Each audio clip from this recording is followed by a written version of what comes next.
नमस्कार, जोहार। आज दिन भर की खबरें लेकर मैं आया हूं जनमन की बात में। खबरें ईडी से जुड़ी हुई हैं ज़्यादातर क्या, लगभग सारी खबरें ईडी से ही जुड़ी हुई हैं। पूजा सिंघल के पति अभिषेक झा के सीए सुमन कुमार से ईडी ने 2 दिनों तक पूछताछ की।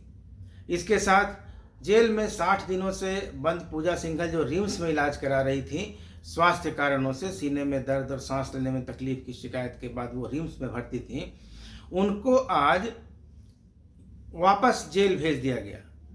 एक मेडिकल बोर्ड उनके स्वास्थ्य की जांच के लिए गठित किया गया था, जिसने पाया कि पूजा सिंघल अभी पूरी तरह से फिट है और उन्हें जेल भेजा जा सकता है। इस बीच ये भी खबरें आई थी कि पूजा सिंघल ने अपने आप को हृदय रोगी बताते हुए कोई दबाव डाला था रिम्स प्रशासन पर कि उन्हें ऐसी एंजियोग्राफी की रिपोर्ट दी जाए जिससे लगे कि वे बीमार हैं और उन्हें आगे भी रिम्स में रखा जाना चाहिए।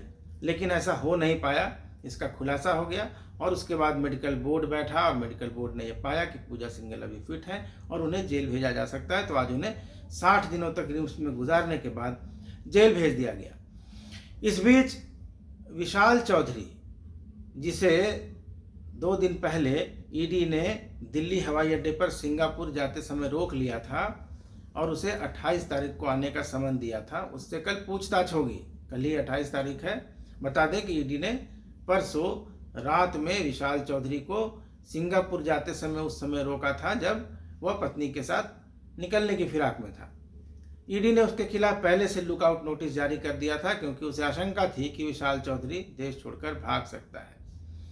तो विशाल चौधरी कल आएगा। विशाल चौधरी के यहाँ पुलिस एक बार पहले भी रेड डाल चुकी है। 24 मई को विशाल चौधरी के यहाँ रेड पड़ी थी और विशाल चौधरी से पूछा गया था।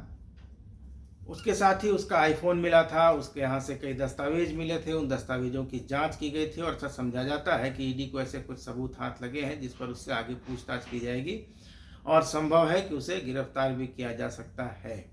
इस बीच सुमन कुमार से ईडी ने पूछताछ में ये पूछा कि पैसे वह कहाँ से मिलते थे, उसे पूजा सिंघल के लिए जो पैसे आते थे वो कहाँ से लाता था और वो पैसे कहाँ पहुँचाता था।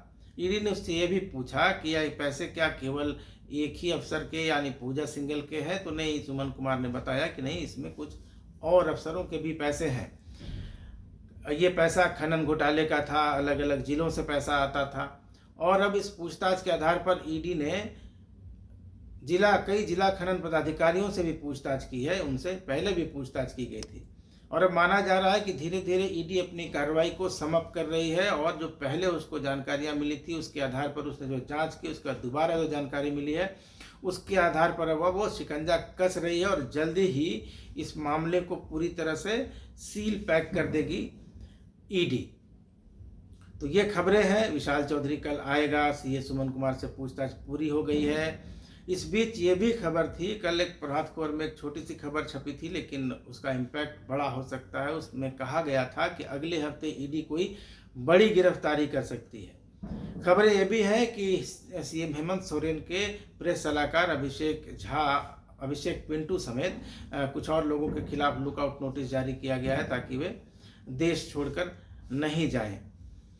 और उसके बाद ऐसी संभावनाएं भी हैं कि 7 दिसंबर को हेमंत सोरेन को ईडी पूछताछ के लिए बुला सकता है। तो कुल मिलाकर ईडी अब धीरे धीरे शिकंजा कस रहा है और अब आगे ये देखना दिलचस्प होगा कि ये ईडी का अगला कदम क्या होगा, उसके पास क्या जानकारियां निकल के आ रही हैं। तो बने रहिए मेरे यानी आनंद कुमार के साथ जनमन की बात में और हम करते रहेंगे खबरों की बात, खबरों के पीछे की बात और बहुत सारे अन्य बातें भी करेंगे। तब तक बने रहिए हमारे साथ।